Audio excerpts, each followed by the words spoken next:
Hello, everyone. Thank you so much for joining us today in our panel that will be exploring activism in fashion. As we know, fashion and activism go hand in hand, whether that's the way that fashion serves as our second skin, how we proclaim ourselves to the world, or whether that's the politics of fashion, whether that's the labor behind the label or the environmental impact of fashion that is often affecting the most marginalized communities in this world. Beyond that, 2020 was a year that further showed us the political side of fashion. We had everything from COVID-19 to the ongoing fight for racial justice. And fashion became all the more politicized. So for today's panel, we have an amazing set of speakers, and I'm going to let each and every one of them introduce themselves. So to start, I could introduce myself. My name is Aditi Meyer, and I'm a sustainable fashion blogger, photojournalist and labor rights activist based out of Los Angeles. My work looks at the fashion industry through a lens of intersectionality and decolonization. Beyond my work online, I am a journalist, and in 2022, I'm really excited to be heading to India for a year as a National Geographic Fellow, where I will be spending 1 year documenting the social and environmental impacts of India's fashion supply chain. And now I will pass the mic to BUKI. Hi, I'm really happy to have the conversation with you. So I'm BUKI. I'm the founder of the sustainable fashion brand BUKI AKOMOLAFE. I studied fashion design here in Berlin and founded my label in 2016. My heritage is, my father is from Nigeria and my mom's from Germany. So I grew up in between two different worlds. And that was always a topic for me in my life and a topic during my studies. And after finishing my studies, I realized that I want to dive in more and more into this topic, living between two identities and also linking it up together. So I founded my label. And my work is actually the expression of both identities. And my mission is to build bridges between two different worlds and to have an exchange between them. Thank you, BUKI. Next, Dani, why don't you introduce yourself? Hi, my name is Dani Coyle, aka Intersexy. I am an intersex digital artist and content creator. All of my work kind of focuses on raising awareness and advocating for and empowering and bringing joy to the intersex community, the wider queer community as well, but especially the intersex community, because we're so often at the bottom of the pile and forgotten about. In fact, so many people don't even know what intersex means or that we even exist. My work is all about trying to combat that and creating work that's really democratized and accessible so that everybody's parents could understand it and get behind it and sort of learn how they can be the best intersex ally or queer ally that they can be. And a lot of the time, intersex narratives are extremely medicalized. And with my work, I really try and put a bit of fun into it, a bit of pop, like just so it isn't so dreary, because so many conversations about our issues can be so, they're so important, but they're so disheartening sometimes. So my work, I really wanted to show the other side of that and really champion intersex joy. So that's kind of what my work is about. Amazing. And last but not least, ARIANE, can you tell us a little bit about yourself? Hey, everyone. I'm so grateful to be part of this talk today. I'm ARIANE Pieper, and I'm Berlin-based, and I'm advocate for fair fashion. I really love fashion, but I never understood how one can enjoy fashion when it's not fairly and ecologically produced, when somebody else has to suffer at the end of the supply chain. So I told myself I want to love and continue to love fashion, but I want to do better. And I think knowledge transfer is super important on this topic. It's an emotional topic, and you have to educate, talk to people, always keep the dialogue going on. So my work is, on the one hand, a lot about education, going to schools, universities, but also just giving talks. And on the other hand, I'm country coordinator for Fashion Revolution Germany since now 4 years, but I'm part of the founding team here in Germany. of fashion revolution, and it's a pleasure to be part of this global campaign and see all the work growing year from year and year. And I'm super excited to have this year Fashion Open Studio in Berlin, in my hometown, and see all the designers like BUKI and the other ones presenting their work, how fair fashion can be, how beautiful and amazing. Love it. Thank you so much. So one recurring theme that I've seen in your introductions alone is how your work intersects with identity. And we know that fashion intersects with identity, as does activism. So to start, BUKI, I'd love to ask you the question. You mentioned your hyphenated identity informs your work. I'd love to hear a little bit more about that and how you balance those two worlds, and how that translates to the work that you create. Yeah, so for me, I was like, somehow I always felt kind of lost, because when I was a teenager, I spent my childhood in Nigeria and in my teenage years in Germany. And I was always, when I'm in Germany, I'm always the black girl, and in Nigeria, I was always the white girl. So I never felt kind of whole.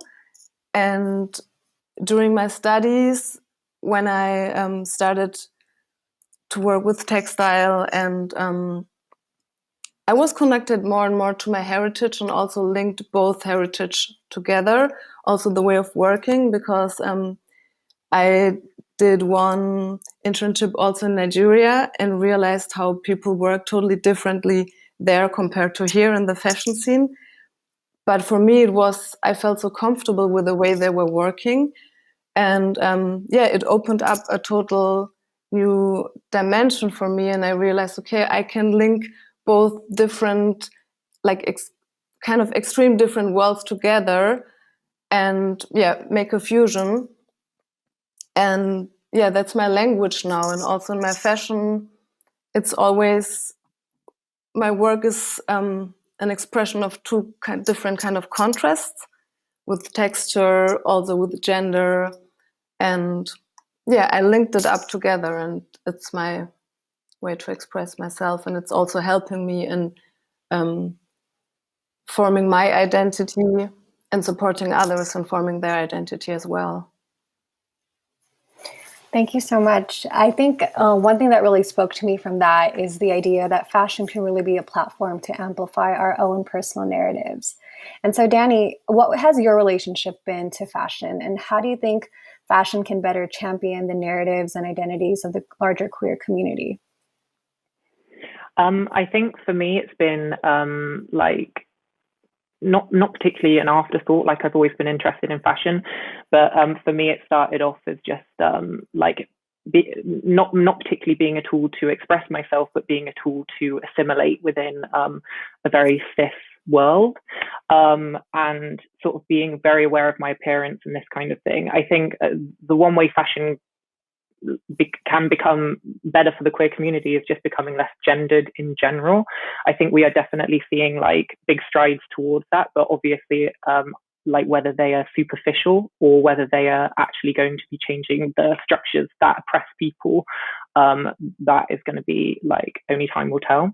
But I really hope that it will have this kind of more lasting change.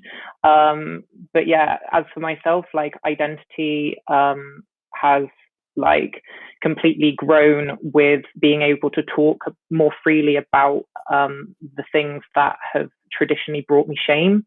And I think as I've sort of been able to talk more openly about this kind of thing, I've become more adventurous and more excited about being able to express myself through fashion, through beauty, through digital beauty, how I express myself online, and all of the kind of nuances with my identity that I express online, and all of the things that's meant that I've been able to then realize and explore myself in real life through my online identities and the amazing people that I get to talk to about it.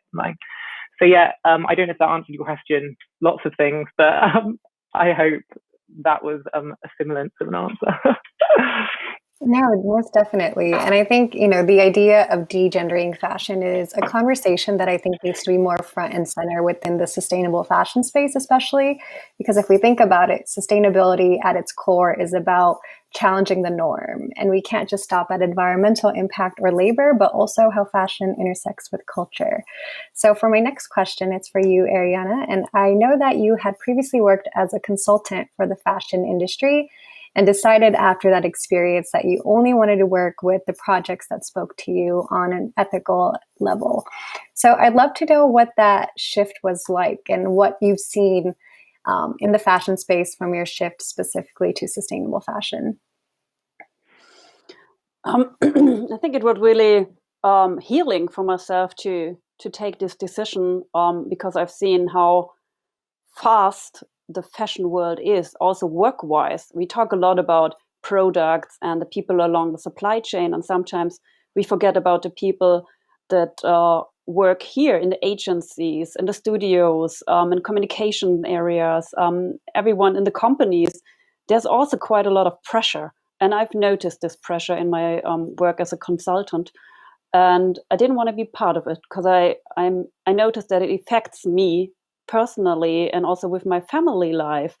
And I needed more time. And then, lucky me, I was also part of the fair fashion world, and I've noticed that there's a different tone going on. It's a different voice. People speak differently to each other. It's not an against each other. It's on together. We want to help each other. We want to share platforms. I've seen this now in the pandemic, that fair fashion labels they're growing together. They've noticed that some fair fashion labels, they don't have an online store yet. And it's not like they said like, well, yoo-hoo, I have one, you're not. No, it's like, I'm going to invite you to my online store because we want to sell fair fashion and I don't want to see you sink. I want to help you grow. And I think this voice, this atmosphere is a workspace I want to live in. I want to be part of, and this helped me. And I think it's also something I want to share now with my work, share it with others, and also tell the message: you don't have to accept the area you're working in at the moment. You can change it. Everyone can contribute a little step and everyone can make it a little bit better.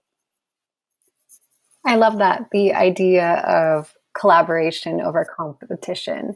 And I think that's a complete cognitive shift that one goes to between the sustainable fashion industry and the traditional fashion industry, because it's predicated on two very different values. One is about reimagining the world with the values we want to see, and the other is predicated on exponential growth, meeting those financial, pinpoints and whatnot. And so we have a lot of different perspectives on this panel. We have a fashion designer, an artist, the Fashion Revolution coordinator, and I'd be curious to know how COVID-19 affected each and every one of your work. We've seen everything from fashion coming to a complete halt, to the nature of freelancing work shifting. So anyone could start, but I'd love to hear how the past year has been for each and every one of you.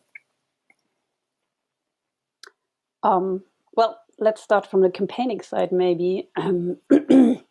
Like everyone, we were faced by the pandemic all of a sudden. It was really, I don't know why we were so blind, but then from one week to the other end was like, okay, Fashion Revolution Week is coming. It's almost April, but everything we planned was physical, in the streets, demonstrations. And we're like, we can't do it anymore. What are we doing? And then we had to shift. And I think it took us a week.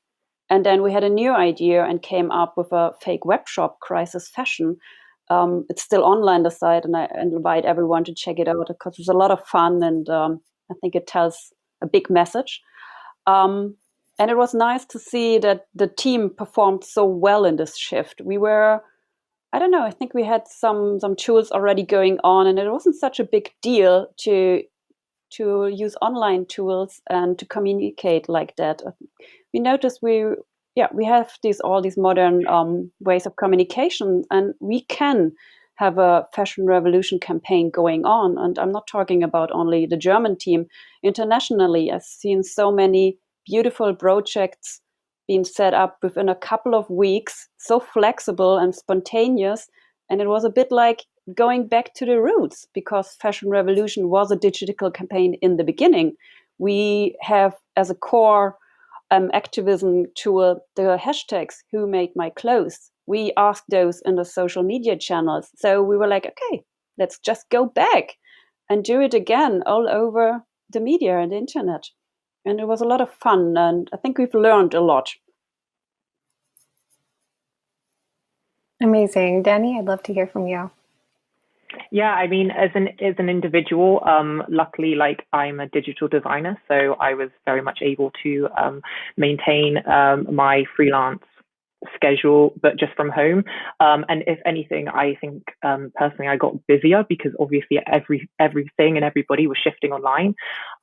In terms of like physical activism, obviously that took a big hit. Unfortunately, like a lot of the groups that I was a part of that met weekly or monthly, we weren't able to do that anymore. And I feel like everybody has really felt that hit of community. Like, this is what I mean, the technology is amazing, but it doesn't completely replace interacting in real life, especially when you, like, your chosen family, especially in the queer world, like when your chosen family are often your family, and so many people don't get that acceptance from the people that they live with, and then suddenly having to be inside all the time because of COVID, it puts a lot of people in very dangerous spaces, and then you obviously don't have the physical connection to the people you would like to be around.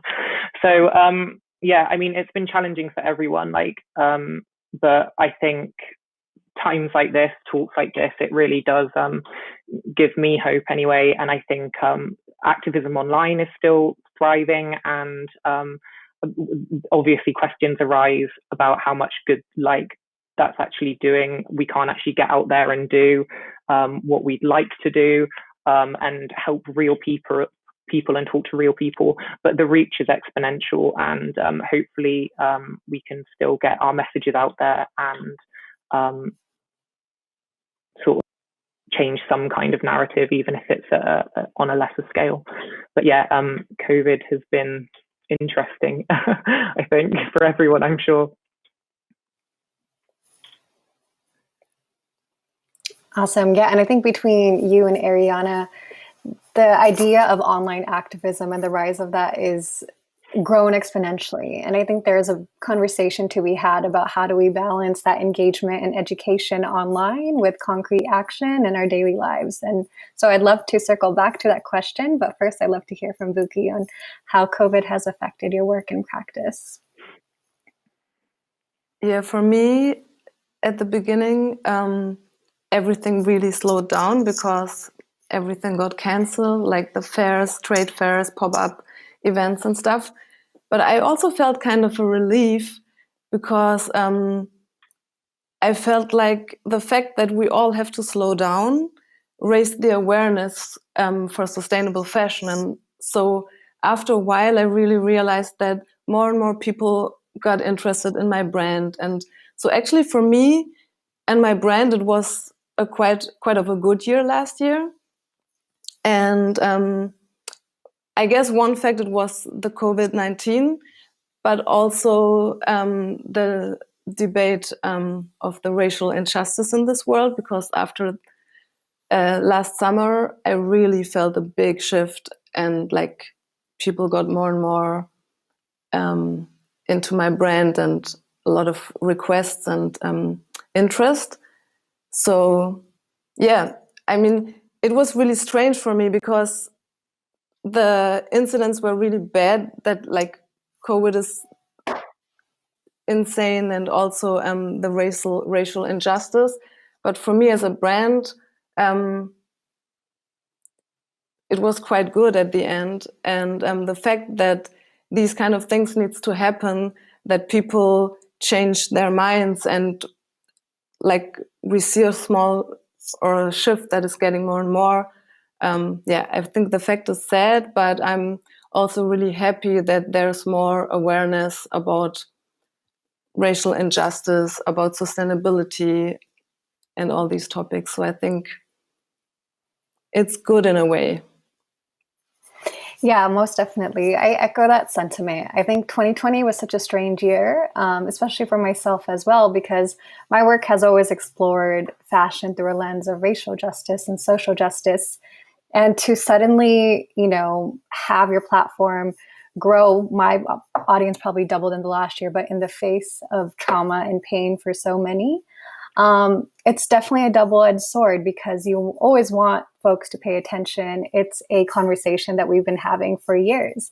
But sometimes, it's this strange feeling of how do we reconcile that and how do we make sure that the attention that is, now being granted and all these new folks are actually in it for the long haul. And so I guess that could be a nice transition to a question around performative activism.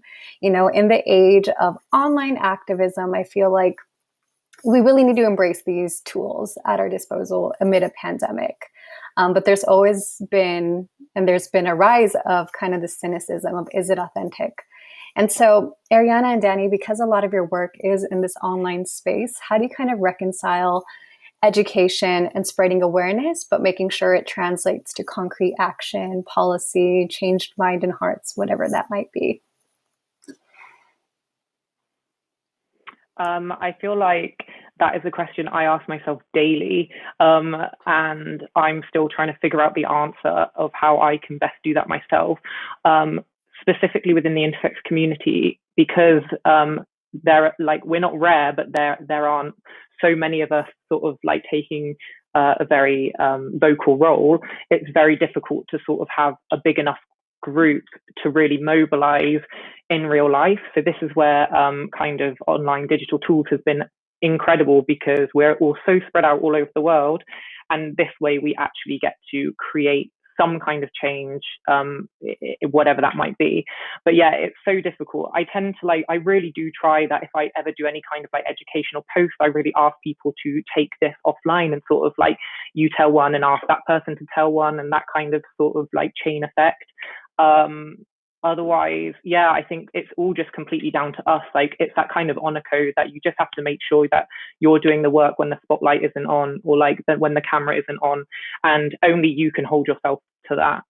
So hopefully, and I think this year, like everyone said, for many people who work digitally, it's been quite a good year, like in terms of work-wise, but then obviously that is that way for us because we're like in a very privileged position, and just making sure that you're then trying to transfer some of that privilege onto the people who aren't in that position. And yeah, just like trying to figure it out day by day. I mean, nobody's perfect, and just waking up and trying to do the best you can every day. Yeah. Yeah, I definitely agree with that sentiment. No one knows what happens behind social media, and I think there is not a need to amplify every single thing, but to hold ourselves and those around us accountable. Ariana, how has it been on Fashion Revolution's end?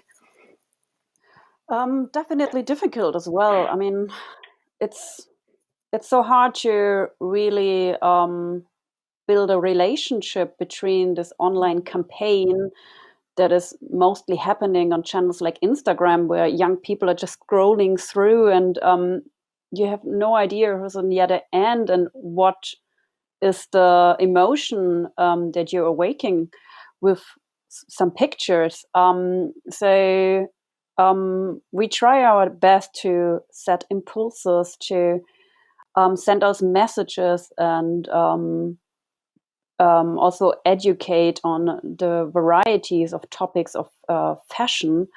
And I think this year was, or last year, it was definitely most challenging to tell the story of the people that are not as privileged as we are. Because like I said before, we as a team, we haven't had a very big difficulty to keep things going. But I mean, we have our contacts, and we knew what was going on in the production countries. There are a lot of people suffering under the pandemic, and they are suffering due to corrupt governments or to low infrastructure, but they're also suffering because of the problems that are in the fashion industry for years. I'm talking, for example, about living wages. They are not paid. So people had no chance to put savings beside. And when the pandemic happened, they were fired from one week to the others. And we here in a country like Germany have a social network, but people in production countries often haven't. And there's no savings. So what do you do when you have no job from one week to the other? You have no saving because your factory never paid you a living wage. It's a devastating situation. It's catastrophical. And we wanted to tell the story, but we didn't want to push people too fast away. So it's definitely difficult to find a balance in our work. I think that's why we're quite happy with our idea about the fake web shop, because on the first hand, it shows a usual, regular, fast fashion shop. And I think we're attracting a lot of people, shoppers, to just click on the website. And then when you try to purchase something, then you notice, oh no, this purchase isn't the real purchase. It's about educating, about knowledge transfer, and about what really happens in the fashion industry. So we try to do this in an entertaining way. And I personally believe this is also a great tool of Fashion Revolution, to be a little bit entertaining, but never lose the message. And I also do a lot of online courses now with universities, and I think there I try to be personal, tell the stories of ups and downs in this work area. They only see me as country coordinator, Fashion Revolution. I think like, ooh, this is really great. And like, yay, it's not that great because we are not yet paid all, because it's voluntarily work we are doing since years. It's quite a difficult job. And I think it's important to be honest at some point, to tell young people, students, sometimes what is behind this beautiful picture. And I have a lot of discussions with them there. And I think when you have the opportunity to talk to somebody one by one, then is the best chance to really push them into a new direction and make a change inside. Mm-hmm. I love the idea of vulnerability and just more authenticity. I feel like 2020 was the year of many things, as I've said, but it's also been the year where I think we've embraced that more holistically as a society. So I'd be curious to know, we could start with you, BUKI, what have been the challenges of being a sustainable fashion designer, a designer of color thus far, whether pre-pandemic, and so whether it's related to COVID or before that, what have been those issues for you? For me, at the beginning, especially as a designer of color in Germany, I felt quite alone because there weren't that many when I started. So yeah, it was really hard because I was kind of invisible, and it was really hard to get out there and be confident and show my work. Also, the fact that I'm also using the so-called African wax prints. And in Germany, 5 years ago, African fashion was not that, it was not an interest for the German market. So it was quite hard for me to enter the market, to do what I do and show my work. And during the last years, it got more and more in interest. And also, I met Beatrice. She's the founder of a platform, Fashion Africa Now, here in Germany. And she organized an event, I think 3 years ago, where she connected designers of the diaspora and also designers from the continent. And she brought us all together to Hamburg, and we had an event together. And that was actually the first time when I felt empowered and I felt kind of home in the fashion scene. And this really helped me, to grow in confidence, and to also keep my work and keep on being motivated. And through the exchange and meeting all the other designers with kind of the same problems and issues, it was really great to connect and work also exchange and work together. I love that. The power of community, right? Especially as a person of diaspora. We wear our identity so proudly, and it's such a big part of who we are and the work we produce. But sometimes when you are living in predominantly white spaces, you're either tokenized, so they try to pigeonhole you with that. And so it's really great to see the way you've kind of honed in on your identity and expanded that chain at Germany's fashion and the worldwide fashion scene as well. So you, Dani, I'd love to hear from you on what those challenges have been throughout the past few years as an intersex activist. I mean, generally, the biggest challenge being intersex is just that nobody knows what that means. So generally, it's really difficult to have a conversation about something that nobody knows exists or knows what it means. Also, there's so much shame and stigma about being intersex. So generally, most of the people who are, or a lot of people who are, just genuinely just don't have the confidence to, or I don't know if it's the confidence, but like don't have the will to sort of come out and deal with the backlash from society. Generally though, like since coming out, it's been an incredible roller coaster. Like I only came out like a year and a half ago. And since then, like I have done so much incredible work with such incredible people. And it's been really incredible. And so much of it has been with fashion brands, and some of the stuff that I'm most proud about has been with fashion brands. So they've been really open, but again, in the same way, like sometimes it can feel quite tokenizing. Like I've had people message me sort of being like, oh, we need an I, like we've got the LGBTQ, so we need an I. And it's a bit like, okay, cool. Like, and you're on set and obviously everybody doesn't know like what you're there for. Everyone's sort of tiptoeing around like what pronouns to use. Like there's only male and female bathrooms. Like, so at the same time, like obviously getting booked for work is incredible, but you have to really look a bit deeper and think, okay, well, I'm sort of being the face of your brand here, and actually, is this just surface level? You obviously don't have any like depth to this kind of thought. So yeah, that can be challenging. But then also like after this year, I feel so much more confident in being able to like pull them up on that and say, oh, I had it, like, thank you so much for booking me, but these are the issues that I found with this shoot. And like for me, it wasn't insulting, but if you had booked a different intersex person or a different trans person, this would have been an issue, and it could have been really uncomfortable, and like we can't have this going forward. So I think after this year, it's been quite empowering to sort of, it's much easier through a keyboard, I find, as well. Like doing it through an email is so much nicer than having to do it to someone's face. So I find, yeah, that kind of separation has been really great. Yeah, they're kind of the main issues that I found in the fashion industry so far. But I'm a newbie still, so we'll see. I'm sure there's some to come. I love that, and the power of a good follow-up email. I think that's so important. Yeah. As we get these opportunities, and there's always this weird line of, is this tokenization or is this authentic representation? Is we're taking our communities with us, so asking casting directors or pitching other folks' names and just making sure that we're focusing on horizontal collaboration and community.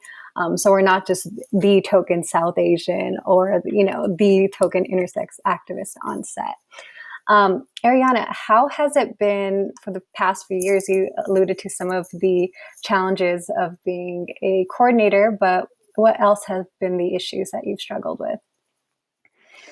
I think the main issue is to keep the team motivated. We are all driven by the idea of improving working conditions in the fashion industry and telling about the problems, but we all have not only one job, we have a couple of jobs to make our living, our money jobs. And yeah, we have a team of maybe, let's say, 10, and here in Berlin. And yeah, it's quite a challenge to keep the people motivated, especially around April, because we got a lot of work around Fashion Revolution Day or week. But when it's done, I think we have all a very warm heart, and we're like, yes, we did it again, and it's so much fun to see the community grow. And we want to network this growth. So we don't want to have only a group in Berlin. We want to have a network all over Germany. And now we have a lot of regional groups, city groups, and they spread the message of fashion revolution in every corner of Germany now. And I think it's time to grow the network globally stronger. We have seen, a couple of us have seen each other in real life, but mostly we know each other only from calls, and we haven't met yet. And I think the next challenge will be to have the global network grow even stronger together, and also exchange the different perspectives. Because I have a perspective of a German country coordinator, which is completely different from a perspective of a country coordinator in production countries.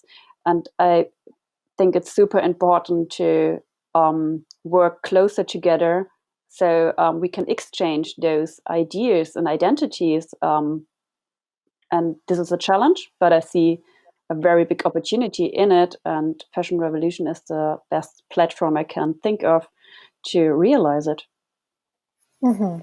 And I think always questioning who's missing from the table, right? I think in fashion, and especially sustainable fashion, we've seen, years in the making, this very disproportionate power structure where it's voices from the Western world that are often leading these dialogues, when it's folks from other countries that are being disproportionately affected. And so whose behalf are we speaking at? How are we actively, giving voice and giving power, more importantly? So hope to see that translate in the future. All of you embed activism as a part of the work that you do. And I think, a sentiment that I've seen a lot online especially is, well, how do I start being an activist? So I'd love to hear from each and every one of you. And BUKI could start of how you would tell someone how they could get involved within the sphere of activism. I think you can really start small. For example, if you want to start with fashion, I would I also give workshops at schools, and that's also the question the children always ask me. And I give them different kind of possibilities how they can question their consumer behavior, because I think that's also one big part in the fashion, especially in the fast fashion scene, where you can have a small start and change it. So I would suggest to buy less, buy products with a better quality. And of course they don't have that much money, so I tell them you can buy secondhand or go to swap events and swap clothes with your friends. And so that's one of the small and first steps you can do. And then, of course, as ARIANE said, get involved in Fashion Revolution or in different kind of communities and platforms. And so that's the first steps I would suggest to other people. Amazing. And DANI, what would you say are some of the tips or ideas you would share for folks that want to be a better ally to the intersex and larger queer community? I think just kind of points that we've covered already. Just if you've got a stage or a platform or a microphone, just pass it on to somebody who can use it. Really listen to what these people are telling you, because so much of the time people want to help, but they just don't want to listen. So they kind of help you in a way they think they would want help, or they help you in a way, or they do things that they think will be helpful, but actually they can talk over you, or they can sort of take over. And actually, so much of the time, it's just about listening. I think, I think those are two really easy things that you can do on the daily. And just going back to your previous question to BUKI, it was just starting small as well. So talking to family members, often that is the most challenging thing that you can possibly do. So already you're probably taking it's so much easier for me to post on Instagram and sort of like choose whether I look at the comments, but having a direct conversation with family members that potentially disagree with you is going to be so much more challenging, and has the potential to be so much more rewarding. So yeah, starting with friends and family, and using like tools like Instagram or whatever to publish. Like, that's the great thing about this, is democratized activism completely. Like, anybody can publish anything. Well, not anything, like if your work is maybe not going to be like submitted on these like new censorship rules, but there are other platforms that you can use. But yeah, generally just start small and just start doing, because often you can get so caught up in your head, and the best thing to do is just start doing and learn from your mistakes. Yeah. Love that. Love the idea that you also noted about divesting from the savior complex. I think that's something we can leave behind as a community of activists, is no one needs to be saved. We need to kind of interrogate the conditions that make it so they lack voice in our current society. Ariana, how about you? How would you say folks can get involved, whether that's with Fashion Revolution specifically or just being a consumer activist in general? It's interesting when I give lectures on specific topics, sometimes very technical, and then in the end, it's kind of always the one question: how can I change my consumption behavior?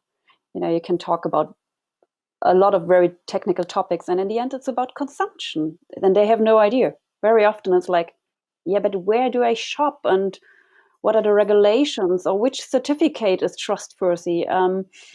So in the end, it's all about consumption. How can I change my individual consumption behavior? And there, I would start with talking about it.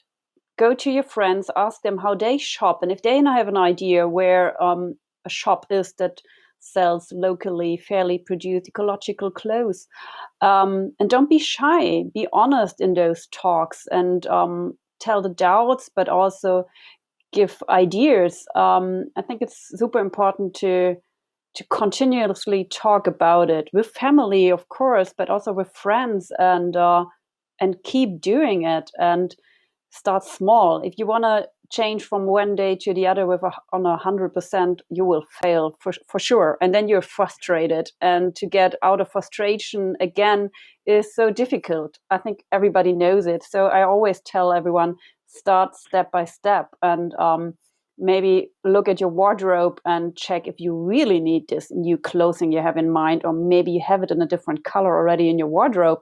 And this is already the first step: less consumption. And this can easily be done with conscious consumption.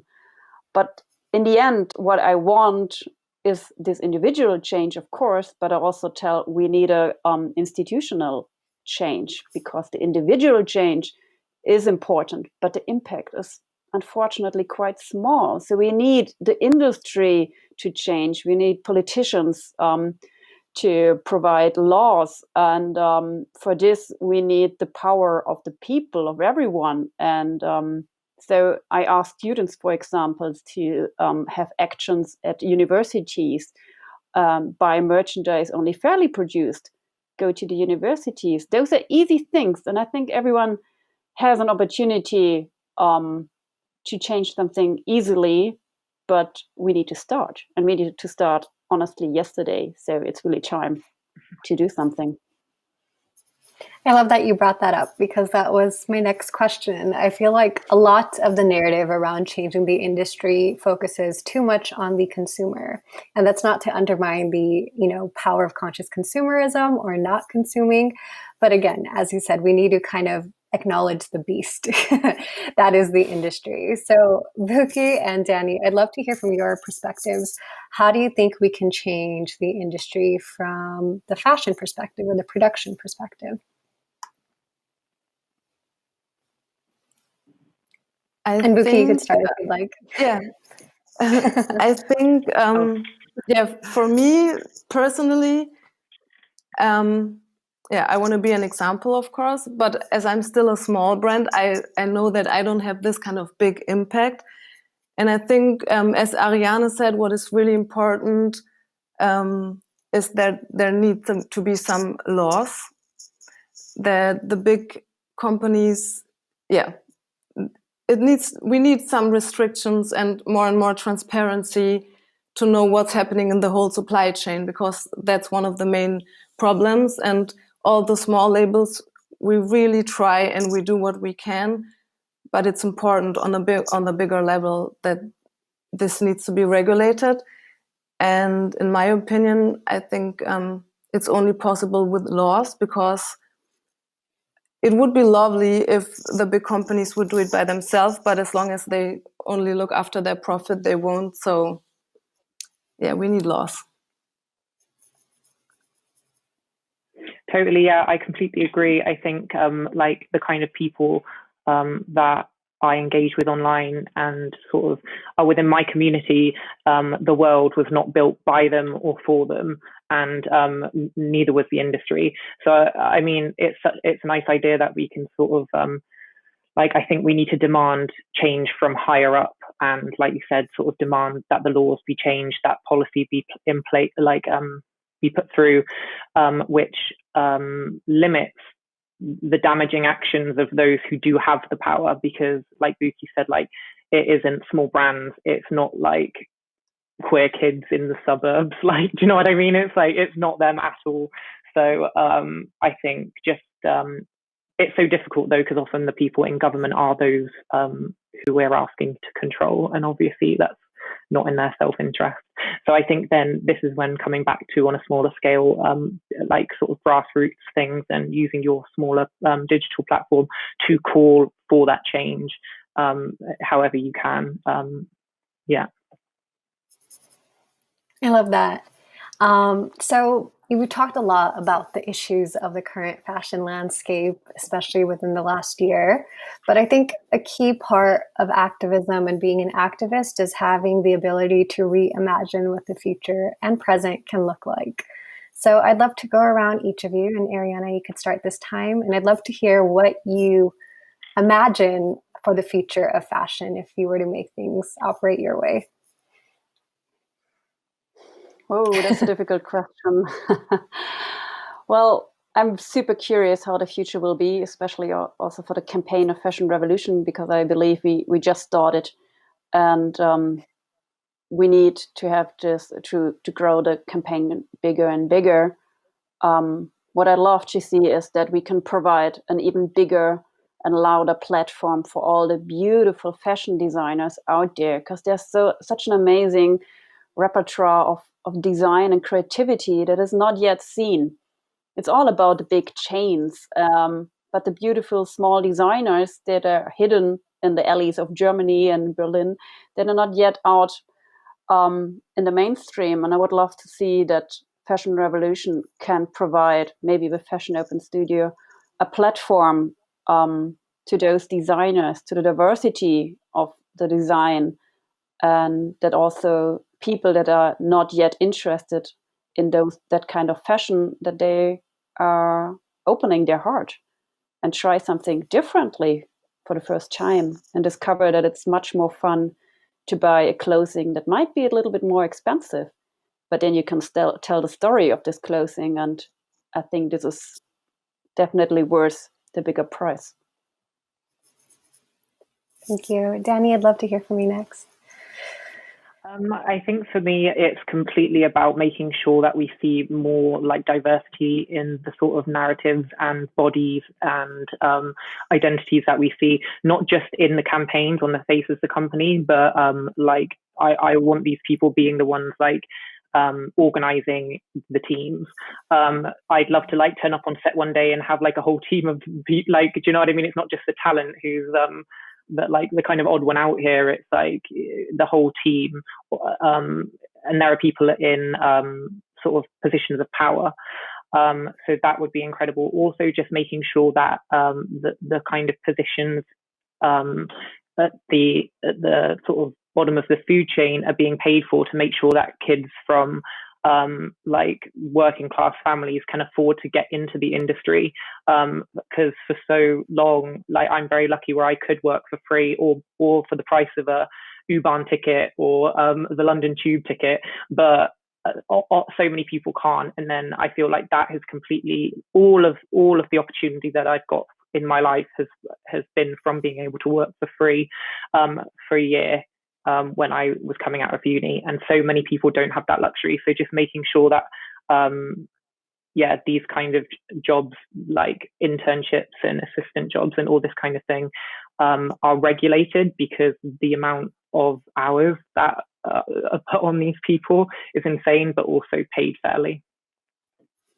Yeah, I'm really glad you brought that up, because I think the conversation around compensation is so important to have. And it goes back to the other conversation of the diversity and inclusion of who gets to speak on behalf of these spaces.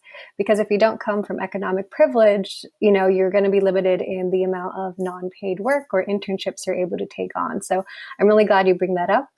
I also love the idea of going beyond just billboards, but also boardrooms and everything beyond that and internal to a company.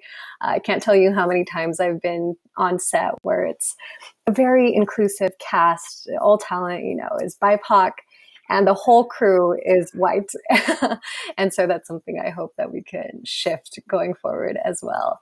BUKI, what do you reimagine for the future of fashion? Yeah, for me also, I imagine like a big diversity of teams, of campaigns, of people in the higher positions. And also, for me, it's also very important that the global north and the global south, so that it's in a balance and we're all on a equal level regarding trade, regarding how we communicate, how we work together, and how we use our voices and who has the voice. So that's really important for me and my bigger vision. I love that. And I think that conversation around the global north and global south naturally lends itself to having us look at the histories of colonialism and imperialism and how that affects how the modern fashion industry operates. So I'm glad we were able to conclude on that for the future of fashion. To close, thank you all so much for taking the time to participate. Can we each go around and tell everyone where we can find you online and how we can support you? And BUKI, we could start with you. Yeah, you find me on Instagram. It's BUKI AKOMOLAFE. And also on my website, it's www.bukiakomolafe.com. And there you also find the link to the online shop. And if you're in Berlin, I have a studio and showroom here in Kreuzberg. Amazing. DANI, how can we support you and find you on the interwebs? I love that, the interweb. Internet anyway. I was going to say you've done like a really punny thing there, but actually it's got the word in it anyway. But no, you can find me on Instagram at inter_sexy. And I definitely need to diversify some platforms. So that's all I'm kind of on at the moment, but hopefully in the future I will be more places online. The way you can help me really is just getting the word out there. Please don't message me questions that I've already answered, and sort of use the content that I've already made, because it can be so disheartening when you spend so long making content and then everybody messages you like the same question, and it's really disheartening. So just use the content that I've made, share it, like it, talk to your parents about what intersex means, talk to your friends. If you tell somebody and they tell someone, it's a ripple effect, and it will make a big difference. Awesome. And Adrian, I'm so sorry. Where can we find your work online, and how can we get involved? You can best find us on Instagram, for example, fashred_DE for the German team, or fashref for the global team. And our German activities are also displayed on future.fashion, our website. And of course, fashionrevolution.org. Depending where you are, we'll definitely find a national group or regional group, and sure that everybody's happy when someone raises the hand and says, I want to contribute my time. How can I do this? And if you want to do it from home, just keep asking the simple question, who made my clothes? It's always around this question at Fashion Revolution. It's a simple question, but it has a lot of meaning, and spread the message that we need answer to this question. Wonderful. Thank you all so much. And thank you for everyone joining us. You can find a replay of this panel on the Fashion Revolution YouTube channel, if I'm not mistaken. And please follow all of our amazing speakers. They're doing great work to reimagine what fashion can be doing and what it should be doing. So thank you so much. Have a beautiful day. Thanks, everyone. Thank Thank you. you.